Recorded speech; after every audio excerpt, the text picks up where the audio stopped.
newspapermen meet such... Coming up next on the Media Project, a half hour of analysis and thoughtful commentary, we hope, on media issues. I'm Rex Smith. We'll be with Alan Chartock, Barbara Lombardo, and Judy Patrick talking about the power of the not-for-profit media. Is it growing? About the nature of reporting. Is it too negative for Joe Biden, or is it just the way the news goes, and a lot more? That's all in the Media Project, coming up next. They wallow in corruption.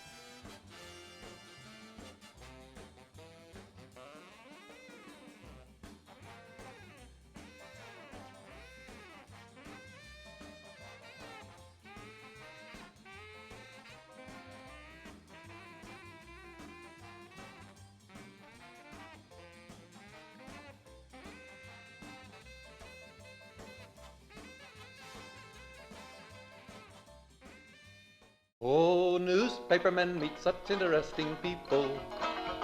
They know the lowdown, now it can be told. I'll tell you quite reliably off the record about some charming people I have known.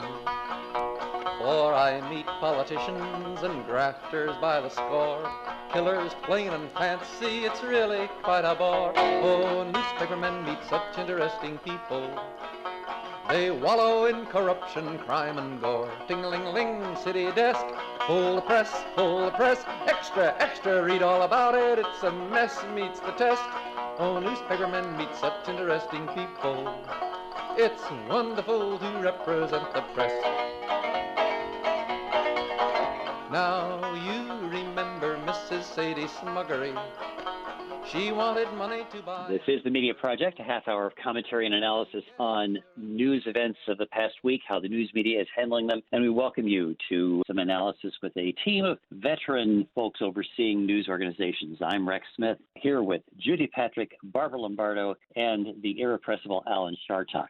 Judy, Barbara, and I being former newspaper editors, Alan formerly being the publisher of the Fire Island Gazette Tribune, or whatever it was. Sun. The Sun, the Fire Island Sun, and the CEO of Northeast Public Radio. Actually, I'm going to start by asking you something, Alan, and let me just sort of set this up a little bit. There's a question about the role of the media and the way the public perceives how the White House is doing. And this has political implications and policy implications for the U.S. You know, we look at a lot of different media critics often as we prepare for this show. Margaret Sullivan and Eric Wemple of the Washington Post, and Brian Stelter of CNN, and John Alsop of Columbia Journalism Review. And one of them that we look at is a guy named Eric Boehlert, who actually grew up in Utica, who used to be a senior editor of Salon and Rolling Stone. And he is a media critic whose theory is that America is booming under Joe Biden, but you wouldn't know it by the way the press covers him.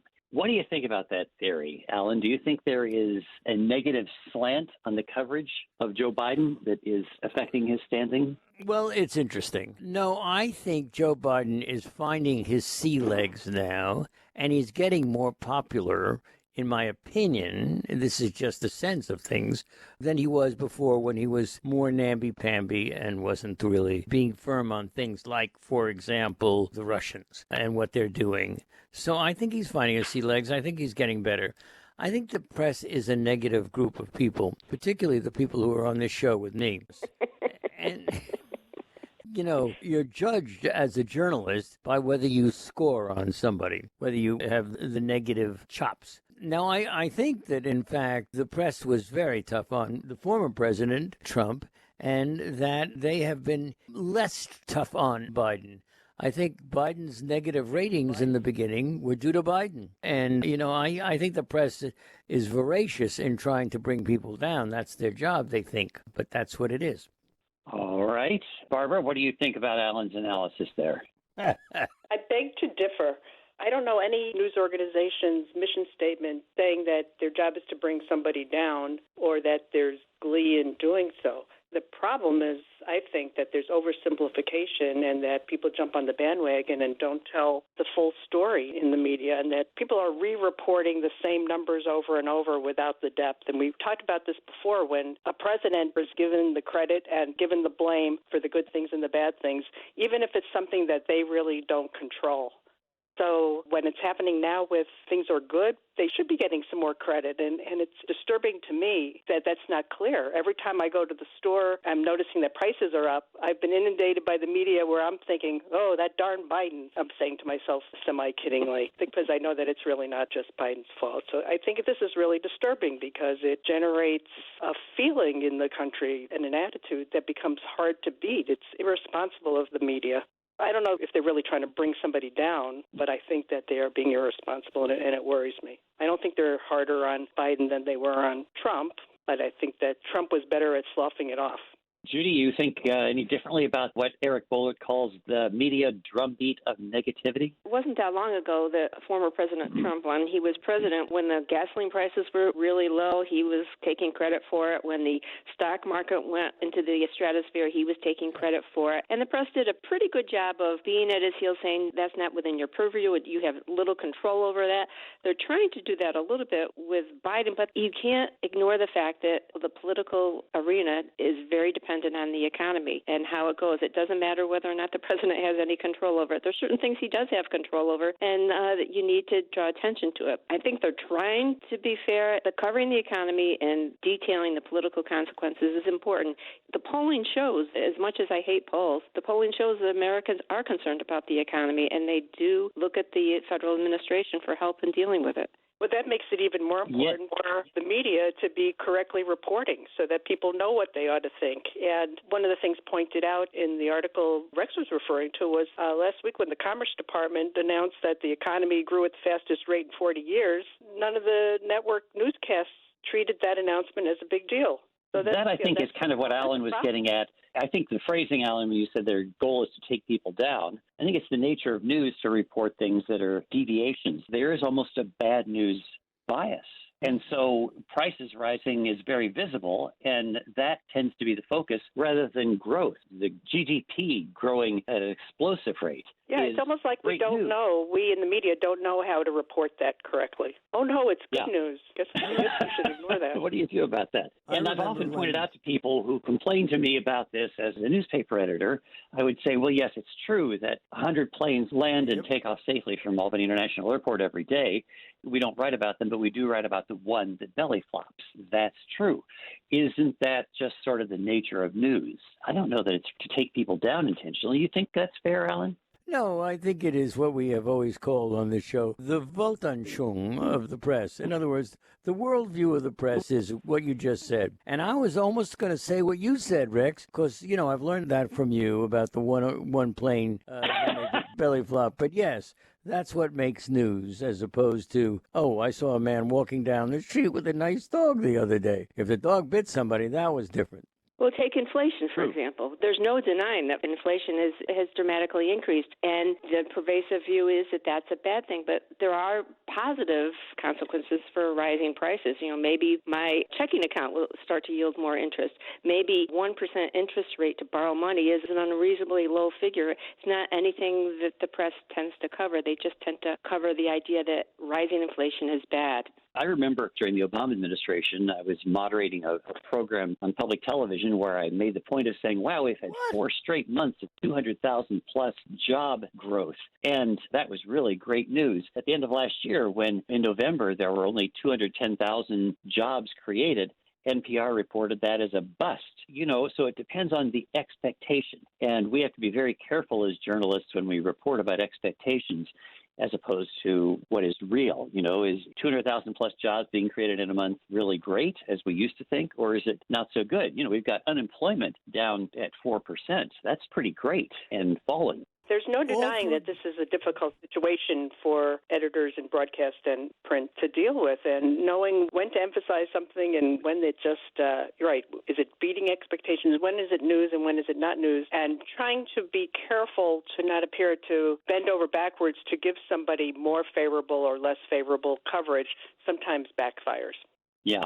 I'd just like to say something, if you don't mind. I have trouble getting in here. All three of you, all three of you. I'm sorry. All three of you are editors, and you all, I mean, I think there's a certain amount of, hypocrisy here on your parts, because you're editors and you knew a story when you saw it. And I can't believe that if the story had negative connotations, or as Rex has always said, golly gee whiz, Martha, that you didn't know that this is something to send a reporter out on. Now, come on, fess up. Nobody said we did. You cover the good news and the bad news, of course. I mean, we do a lot of stories that are heartwarming and that talk about how some swell things. Most news is actually neutral. It's just what's going on. People don't tend to look at it that way. And, of course, how you feel about the news depends on where you stand. You know, if Saratoga Springs High School loses a ball game, that was probably bad news for readers of the Saratogian. But it might have been good news for readers of the Gazette if they lost to Schenectady High. I don't know. So that's part of what the news media does, as a matter of fact. Yeah, fie on you and your claims of hypocrisy, Alan. One of the issues with business news is editors. Fie on you. You mean foy. That's Nero Wolfe. Foy on you. But with business news, I think a lot of times for most readers, it's hard to get them to read business news, especially with general economic news. They tend to be kind of boring stories. Even for me, reading a big, long business story, sometimes I had to just slog through them. And it's hard to put a value judgment on them, whether they're good news or bad news, but you can tell whether they're news. I remember when the stock market crashed in 2008. That was bad news. I think we could all agree that deserved to be on the front page, very big type. Those kind of stories don't come along every day, but once a week you get a story about the economy, usually on Thursday or Friday, and it's hard to tell whether you should read it, whether you should make a big deal of it or not. I think probably journalists need more business expertise. The average journalist doesn't have it. There's a whole subspecialty of reporters who are business reporters who do a pretty good job. But what about the concept of accessibility? Now, what I mean by that is, Joe Donahue does a great job on our roundtable program. He brings up the major issues of the world. And just the other day, I happened to slip into the conversation the idea that the squirrels were driving us crazy at our bird feeder. Now, let me ask you a question. What do you think... What do you think got the most comments, or a lot of comments? And those were the squirrels at the bird feeder and what everybody did. So accessibility, what people are dealing with themselves, has a great deal to do with what's a successful news story. Don't you see? That's absolutely right, Alan, and that's why newspapers have carried horoscopes and comics and everything else. The New York Times this past week passed 10 million subscribers. Isn't that terrific? But the growth is due in no small part to non-news, to cooking, to sports. They just bought a new sports franchise that had 1.2 million readers. The Times bought Wordle, this fabulous word game. So we can't say that just because it's a media outlet, the serious news is the only thing that people are interested in. People have broad interest, and you've got to pay attention to that, right? Don't you? Well, if you're addressing me when you say don't you, I think people have broad interest, but I think we tend to think that the news, and I think people at newspapers tend to think that the news is serious, very serious. And whereas I'm not so sure most people understand a good deal of what's going on or why. Take Putin right now. Who knows what he's up to? But it's a major story because it could lead to war. Nevertheless, I don't know that most people understand what the issues are. Well, that is true, but you keep trying, and I think that if you read thoughtful news outlets that have reporters who specialize in national security, they do the best job they can to interpret our officials and officials everywhere making the analysis of that. So just because we don't understand it doesn't mean we can't try to report it as best we can. But you have to give people a broad diet, not just the broccoli, the ice cream as well. We talk about that a lot in this show, and that's worth paying attention to. To comment on this, media@wamc.org is how you can share your thoughts. That's our email address, media@wamc.org. Since we are on public radio, I want to make note of the fact that public media, not-for-profit media, is having quite a heyday in Chicago. Chicago Public Media, the major public media outlet in Chicago, they're not the only one, has radio and TV, has just acquired the Sun-Times tabloid, the second newspaper of the Windy City. They raised $61 million along with a lot of funding from a couple of foundations, to basically save the Sun-Times and turn it into a non-for-profit. So that's kind of interesting. And Alan, I know you've got a fundraiser coming up. I think you've kind of shown the value of not-for-profit media. You're going great guns these days at WAMC, right? It's true. And in fact, we've never seen anything like it. We really are amazed at how many envelopes we open where people aren't even being asked. They're just sending their money to 318 Central Avenue, Albany, New York, 12206. Don't you see what don't you see what I did there? Very impressive. And what is it that makes this happen? Well, I have a theory that newspapers have traditionally been owned by people, publishers. And your old newspaper, the Times-Union, is a Hearst paper, and Hearst is the publisher. I think that people have a respect when there is not a profit motive involved in it. Now, somebody will say, oh, come on, Alan, you know that, there's profit and you have to pay people and all the rest of it. But nobody dies and leaves it to their children. So I think that's part of the American spirit now, is turning to not-for-profit. I think you have a good point, Alan. There are 350 members now of something called the Institute for Nonprofit News, which helps a lot of small newsrooms around. And I've seen a lot of interest. I'm actually working with some people who are trying to take a bunch of weeklies that are now owned by a family into a nonprofit, which would be an interesting approach. I think with some of the same ideas that you're expressing here. Essentially, I'm on the board of this terrific nonprofit in the Adirondacks, the Adirondack Explorer, which publishes 7 print magazines but has 2 websites and is growing terrifically and is really a very strong voice for what's going on in the Adirondacks. And that is the signal of what's going on in the media these days as media outlets try to survive. Judy, don't you deal with some nonprofits in the New York Press Association, of which you are vice president? Yeah, but I would say wow to Alan's characterization that Americans, are tending to gravitate toward nonprofit because we are a capitalistic society. And I think Americans like the idea of people owning their own business and developing it and growing it and employing people. Most of the newspapers, many of the newspapers I deal with are family-owned, small, mom and pop operations or, small companies not owned by big conglomerates or corporations. So I come up through the tradition of it being a business. I think there's room for nonprofits, but what I've seen from the nonprofits, from many of them, they're niche publications. WAMC is very big, has a very wide footprint, or they focus on a particular topic, like in the Adirondacks, they're focused on Adirondack issues or focused on a particular readership. I love the idea in Chicago, while they are merging or they were coordinating, they are going to keep separate newsrooms because I long have believed that too many mergers are bad for coverage because I think the competition in a local market is important. But I would hope that there will always be a place for some profit. I'm telling you, newspapers aren't making a lot of profit nowadays anyway. They used to, maybe a generation ago, but now many of them, while they don't technically have 501(c)(3) status, I think a lot of them are basically nonprofits. I think if the nonprofit model works, that we should go for it. I have a question about whether that will actually help reinvigorate the local news deserts where there isn't local news at smaller places. And I'm concerned about how news aggregating, which has other names for it also, comes into play. And Rex, you might be able to tell me this. For example, there's a publication online called Foothills Business Daily. They might do some original reporting, but they have a lot of aggregation. And even this morning's summary of news, they'll give you maybe 4 paragraphs on 4 different stories, and one links to the Post-Star, another one to the Gazette, another one to the Times-Union, and a couple of repeats of those publications. So they are providing enough news that the reader may only need that 1 or 2 paragraphs of information.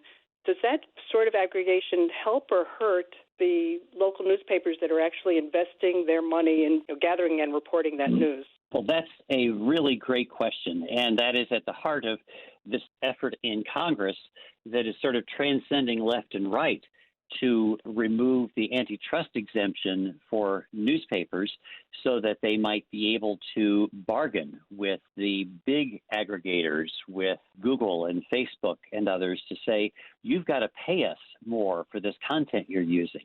And that would actually make it possible actually for even those little aggregators like that to be required to pay the news organizations that they are using the content from. You get the benefit that goes to the news organizations that create that reporting is you get the traffic, you get the visitors to your content digitally. The downside is that you lose the exclusivity of your content. And so anybody who looks at it, that outfit that you're talking about may be using a story from the Times-Union or from the Saratogian, and you just can't tell. People don't really look at it. So I think there's some benefit to this legislation that would give the media a little bit more bargaining power in dealing with these big aggregators. I think Alan's not in favor of that. Right. What we find at WAMC, at Public Radio, is that, in the old days, getting people from newspapers and others to sit in on our panels were very difficult. Now it's not. And I suspect that's because a decision has been made by you and your colleagues and people in charge that there's a good reason for hitching your wagon, for example, to a radio or television station. The more people who see the newspapers on those places are likely to pick up the paper itself. Well, you hope that besides the clicks for that story, that it would generate subscribers for the online print products and membership for the nonprofit radio station. We hope that it translates into that. Do you think that's what's happening? In other words, do you think this strategy of appearing for free, by the way, on WAMC and other places, or CNN? You can't turn the cable channel on without seeing somebody from one of the major newspapers, Maggie Haberman or anybody else on there. I don't know who gets paid and who doesn't. But clearly that train has left, and it's already happening that the papers have decided this is the way to go. But it's both sides. One hand washes the other. You, Alan, are getting the benefit of the free content. You're getting the expertise of having Chris Churchill and Mike Spain and whoever else you're using from the other media outlets. With all due respect, you're getting the benefit of the three of us, Barbara Lombardo, Judy Patrick, and Rex Smith, who have been appearing on this program for free for years. So that's good for WAMC. And I think it was good for the media outlets that we were associated with as well, and to have the cross the benefit. And there are a couple of other things. A, I think Maggie Haberman does get paid a small amount by the New York Times for every media appearance. B, for journalists, your goal is access. You want people to have access to your reporting. You don't want to just be sitting there writing the piece for your own individual publication. So you're really eager to get out there. And my view as an editor was that when my reporters went out onto WAMC, that improved their job satisfaction. They felt good about what they were doing. And that was a benefit, an HR benefit as well. So I think there are many reasons why this is happening. And we are all getting a lot more, collaborating a lot more than we ever used to. That's good, isn't it? It's good for our listeners and viewers and readers. And it's a two-way street as well. I think that it's good for people in broadcast, television, radio, when they appear in the pages of a local newspaper. I think that has long been a situation. I always appreciated the fact when I covered media back in the day, a long time ago, when I called Alan and wanted to talk to him about, a specific program or ratings or what was happening in the local media market, that he would talk to me. And I thought that has always been the case. Broadcast did that long before print knew that it was important to cross the line. It's very prestigious to see a printed word with your name in it. I don't know what that is, but it certainly is true. I'm just stunned by Judy expressing her gratitude that Alan would speak to her. Well, very there were grateful, a lot of reasons.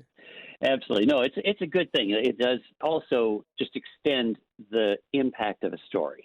And that's really a terrific thing. New York Magazine did a huge piece recently on the Harry limousine crash, this terrible calamity that occurred 3 years ago. And a great part of the story actually was drawing from Times-Union reporting, and the main character of the story was the terrific Times-Union reporter Larry Rulison, who uncovered a lot of the documents that are now part of the case going forward. So that was a benefit to Larry and to the Times-Union, but it also was great for New York Magazine because their readers were able to read about this amazing upstate calamity the worst transportation disaster in, a decade in America, that many people down in the city weren't aware of because they only pay attention to their little local newspaper, the New York Times. Only kidding, folks. Okay. And so is there more news that we ought to be paying attention to that we're not? Are there topics that what is your top undercovered topic these days? What is it that if we're no longer running newsrooms, Judy, Barbara, and me, Alan, I suppose you could have some influence on the newsroom at WAMC. What is it that you would like to see us pick up that we're not? Anybody have a favorite topic in our last minute here? Well, first of all, I don't tell our newsroom what to do. They are really very independent. I may have a conversation or two, but that's not the way it works. But I do wonder whether or not Jeff Zucker, for example, I mean, you would think that this story about whether he was making out with his associate was equal to whether the Russians were going to come marching into Ukraine. So what I'm always so interested in is the role of sex in reporting, and as far as I'm concerned, that will never end. Hey, I got something that is very unsexy. I would love to see more reporting at the local level of how all these millions and millions of dollars of federal COVID stimulus payments that went out to every city, town, village, county. I want to know how that money is being spent. I'm not seeing enough of it. I want that kind of accountability journalism. I like that idea, Judy, because going back to our earlier discussion that we focus on the bad news in the media, I do want to know whether that money was misused, as instances have come up where people fraudulently obtained lots and lots of money. And conversely, I'd like to know how that money has kept people in business and kept jobs. So that's a good one. And I do want to know whether the COVID-19 people who died were vaccinated or not. All right, that's all we have time for today. I'm sorry to have to cut it off here. Too bad. Next time around, we'll get more. Alan Chartock, Barbara Lombardo, Judy Patrick, and I'm Rex Smith, with gratitude to our producer, David Castina, and to you folks for joining us once again this week on The Media Project. She chopped him into fragments, she stuffed him in a trunk. She shipped it all back yonder to her uncle in Podunk. Now newspapermen meet such interesting people. It must have startled poor old Sadie's unc. Ting-a-ling-a-ling, city desk. Hold the press, extra, extra, read all about it. It's a mess, meets the test. Oh, newspapermen meet such interesting people. Like the richest girl who could not bake a cake. Ting-a-ling, ting-a-ling, ling-a-ling-a-ling. Now newspapermen are such interesting people. The Media Project is a production of WAMC Northeast Public Radio. Alan Chartock is CEO of WAMC, Professor Emeritus at the State University of New York, commentator, columnist, and author. Rex Smith is the former editor of the Albany Times-Union. Judy Patrick is the Vice President for Editorial Development for the New York Press Association. And Barbara Lombardo is a journalism professor at the University at Albany and former executive editor of the Saratogian and the Troy Record. You can listen to our podcast, The Media Project, anytime at WAMC.org, or just download the WAMC app for your iPhone or Android at the Play Store today. Thanks for listening. It's wonderful to represent the globe. Now publishers are such interesting people. Their policy's an acrobatic thing. They claim to represent the common people. Funny, Wall Street never has complained. But publishers have worries, for publishers must go to working folks for readers and to big shots for their dough. Now publishers are such interesting people. It could be prostitution, I don't know. Ting-a-ling-a-ling, circulation, ting-a-ling-a-ling, advertising, get those readers, get that payoff. What a headache, what a mess. Oh, publishers are such interesting people. Let's give 3 cheers for freedom of the press.